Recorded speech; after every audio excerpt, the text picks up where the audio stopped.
Assalamualaikum dan selamat sejahtera saya ucapkan kepada ahli panel kita pada hari ini dan juga hadirin sekalian.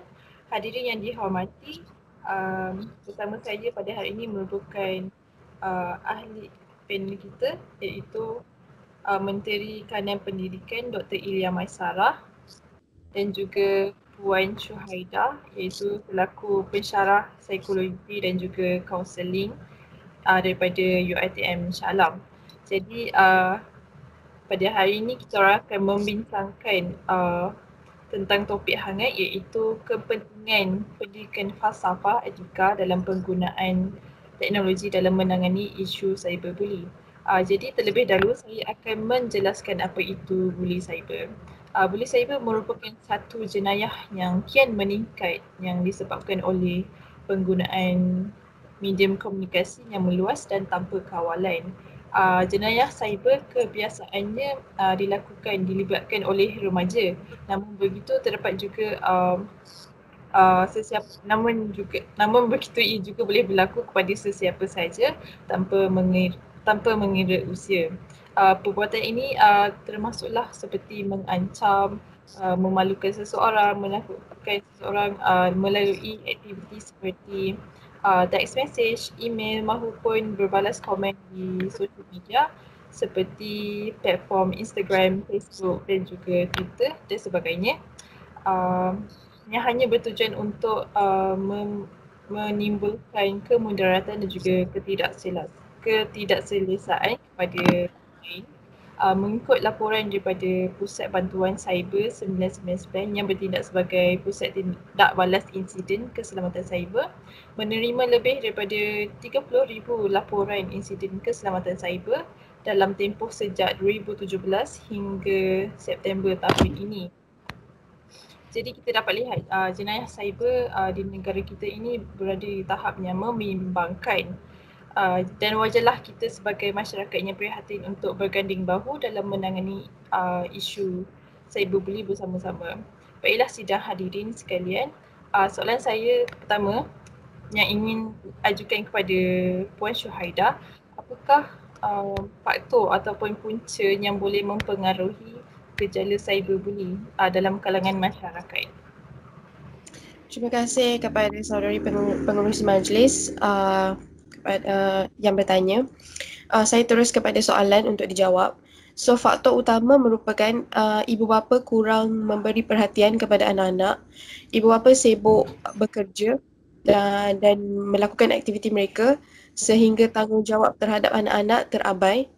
So, melalui kajian daripada Microsoft Survey pada tahun 2012, ke atas 7,600 kanak-kanak berusia daripada 8 hingga 17 tahun, seramai 1/3 daripada kanak-kanak merupakan mangsa kepada jenayah bully cyber ini.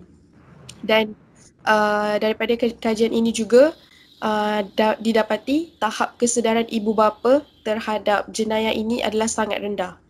Yang kedua adalah faktor hasad dengki pembuli terhadap mangsa, di mana kelakuan buli itu berlaku apabila pembuli berasa tidak puas hati atau cemburu dengan mangsa kerana kejayaan atau mangsa disukai oleh orang ramai dan sebagainya.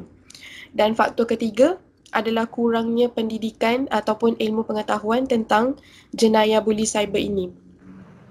So, faktor ini adalah yang menyumbang kepada penyalahgunaan kemudahan yang ada. Sebagai contoh, media sosial. Media sosial selalu dijadikan platform utama untuk menyebarkan fitnah atau berita palsu oleh pelaku dan menyebabkan mangsa mengalami tekanan emosi dan sebagainya. Jadi tiga ini adalah faktor yang menyumbang kepada terjadinya jenayah cyberbully di Malaysia. Peranan kerajaan dalam mematuhi dalam isu cyberbully ini adalah antaranya adalah kita memberikan ceramah ataupun kempen anti-bully di setiap sekolah supaya para pelajar ni dapat tahu apakah bentuk-bentuk cyberbully yang mereka lakukan ataupun mereka cuba untuk melakukan. Yang kedua adalah institusi bagi mengawal kes buli ni adalah dengan cara kita mungkin antara kita boleh memberikan ilmu kepada mangsa, maksudnya cara macam mana mereka untuk keluar daripada trauma mereka tersebut dengan dan juga up to date dengan mangsa. Maksudnya apakah setelah menjalani proses, apakah mereka adakah itu berkesan, dan supaya dengan data tersebut supaya kita dapat tahu untuk masa hadapan adakah cara ini berkesan.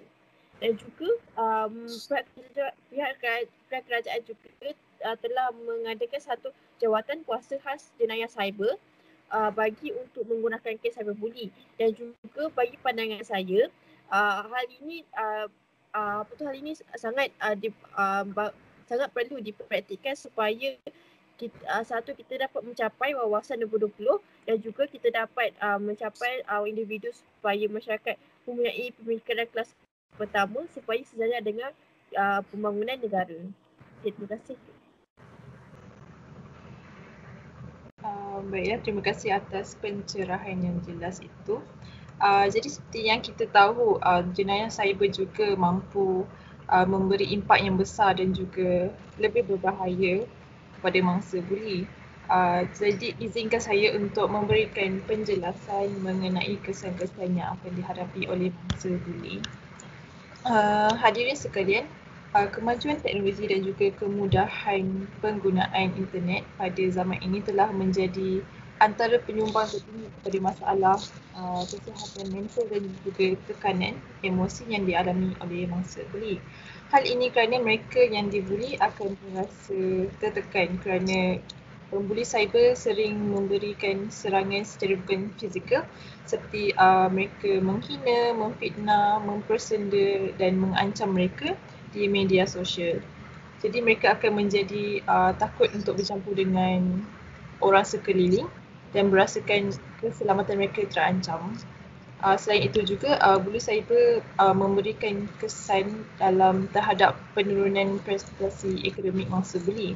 Hal ini disebabkan oleh mereka akan menghadapi kesukaran untuk melibatkan diri secara aktif dalam proses pembelajaran. Mangsa buli akan mengalami sindrom seperti tidak mahu hadir ke sekolah dan universiti dan lebih selesa mengasingkan diri daripada dunia luar. Dan disebabkan itulah mereka akan menjadi lebih pasif. Dan disebabkan itu juga mereka akan menjadi fokus dan minat dalam hal akademik kerana fikiran mereka terganggu. Selain itu juga jenayah cyber mampu menyebabkan mangsa buli berani untuk mencederakan diri mereka sendiri seperti yang digambarkan di negara kita pada 22 Mei lepas. Terdapat kes bunuh diri akibat buli cyber di mana seorang wanita berusia 20 tahun dipercayai menggantung dirinya di Bukit Tengah, Bukit Mentajam selepas satu video TikTok beliau dengan seorang rakan sekerjanya menjadi bahan cemuhan di Facebook. Mangsa dipercayai membunuh diri disebabkan tidak tahan dengan kecaman daripada orang masyarakat. Jadi kita dapat lihat terdapat segelintir mangsa mengambil keputusan yang drastik di mana mereka menghentikan penderitaan mereka dengan membunuh diri.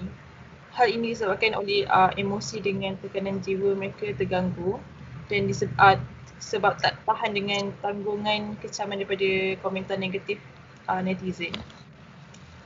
Okey, itu saja kesan yang akan berlaku kepada mangsa buli. Jadi saya ingin highlight point konteks pendidikan. Seperti yang kita tahu, melalui pendidikan ia mampu membentuk seseorang yang sihat dari segi rohani dan juga jasmani. Pendidikan dikatakan mampu mengubah nasib seseorang malah menjadi senjata utama pada setiap individu. Falsafah pendidikan didefinisikan secara umum untuk melahirkan individu yang berdaya saing integriti di peringkat global.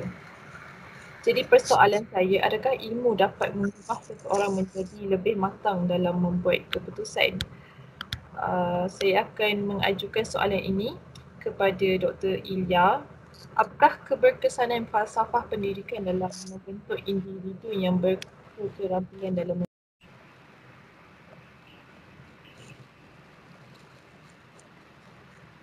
Jadi Jadi saya ingin ajukan soalan kepada Dr. Ilya. Apakah keberkesanan falsafah pendidikan dalam membentuk individu yang berketerampilan dalam menggunakan teknologi? Okey, yang pertama masyarakat kurangnya pendedahan terhadap ilmu jenayah cyber. Maksudnya mereka macam mereka menggunakan tapi mereka tak tahu apakah limit yang harus mereka letakkan dalam penggunaan teknologi. Yang kedua, usaha yang berterusan ke arah memperkembangkan lagi potensi individu secara menyeluruh dan bersepadu untuk mewujudkan insan yang seimbang dan harmoni dari segi intelek, rohani, emosi dan jasmani berdasarkan kepercayaan dan kepatuhan kepada Tuhan. Maksudnya di sini kita bukannya sekadar maksudnya kita just bagi booklet ke apa-apa ilmu tentang isu jenayah cyber, tapi usaha berterusan. Maksudnya sentiasa melakukan awareness kepada orang ramai supaya mereka tahu apakah cara menggunakan alat teknologi dengan baik. Yang ketiga, pemikiran individu haruslah seiring dengan sejajar dengan perkembangan teknologi. Oleh itu mereka setiap individu haruslah menggunakan dengan cara yang betul dengan mengetahui apakah nilai murni, apakah yang harus adab yang mereka harus letakkan, yang mereka harus dahulukan sebelum mereka melakukan sesuatu. Itu sahaja daripada pandangan pada saya. Terima kasih. Terima kasih atas penjelasan tersebut. Soalan seterusnya saya meminta Puan Syuhaida untuk untuk mengulaskan apakah kebaikan pendidikan falsafah secara menyeluruh dalam kehidupan manusia. Okey, terima kasih kepada soalan yang diajukan. Okey. Kebaikan yang pertama, pendidikan ilmu falsafah dapat melahirkan individu yang bermoralisasi tinggi. So, individu yang bermoralisasi tinggi sentiasa dapat meletakkan diri mereka dalam apa jua situasi selain dapat membentuk negara yang aman. Yang kedua, dari segi intelektual dan pendidikan, pendidikan ilmu falsafah ini dapat membentuk pemikiran dan akal fikiran untuk berfikir dengan lebih sistematik dan teratur. So melalui ilmu falsafah, seseorang individu itu dapat membuat kajian terhadap sesuatu dan seterusnya mentafsir maklumat yang diperoleh mengikut logik dan kebijaksanaannya. Dan hujah yang diberikan atau idea yang diberikan itu mestilah berlandaskan syarat atau peraturan agar segala bentuk dan idea yang dikeluarkan tidak bercanggah dengan logik akal. Dan yang ketiga, dari segi sosial, pendidikan falsafah dapat membantu seseorang individu itu tahu erti tanggungjawab dan erti kehidupan yang sebenar.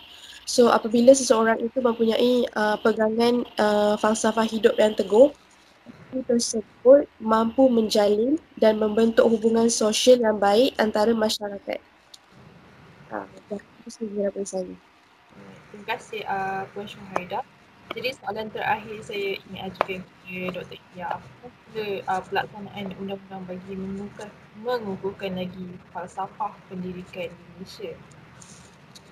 Okey, yang pertama kita ada pada Penyata Razak ini kita boleh pergi kepada Akta Pendidikan 1996 dan 1961 seterusnya pergi ke 1996 yang mana kerajaan sentiasa mengupdatekan Akta Pendidikan supaya sejajar dengan pembangunan ekonomi dan yang juga dengan adanya elemen tambahan seperti Akta Perlindungan Data Peribadi pada tahun 2010 adalah untuk melindungi data peribadi yang mana boleh kita lihat dari masa kini pelbagai transaksi dalam talian digunakan.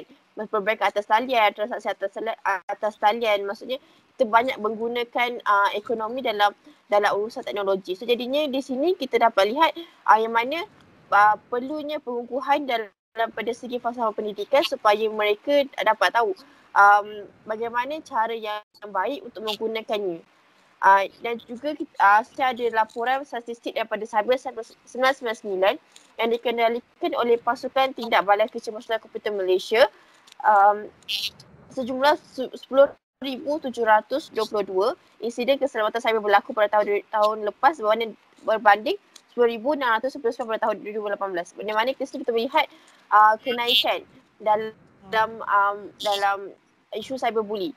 Oleh itu, kerajaan Malaysia telah menaiktarafkan data keselamatan supaya data peribadi boleh dilindungi. Dan juga bagi pandangan saya, undang-undang ni sebagai satu elemen tambahan. Tetapi jika jika ianya tidak dipraktikkan oleh masyarakat Malaysia, ini tidak akan membantu. Sejadinya undang-undang hanyalah sebagai tambahan, tetapi masyarakat Malaysia perlulah mengetahui cara untuk menggunakannya dengan cara yang betul. Okay, itu sahaja pada saya. Terima kasih. Terima kasih atas penjelasan itu tadi. Demikian tadi rumusan perbincangan daripada ahli panel kita tentang kepentingan pendidikan falsafah etika dalam penggunaan teknologi dalam menangani isu cyberbullying. Jadi sebagai kesimpulannya, kewujudan teknologi dan juga perkembangan kemudahan penggunaan internet pada zaman moden ini telah melahirkan manusia yang hidup serba mudah dan juga ringkas. Tapi terdapat segelintir masyarakat yang mementingkan diri mereka sendiri yang telah menyalahgunakan kemudahan sehingga tercetusnya jenayah cyber.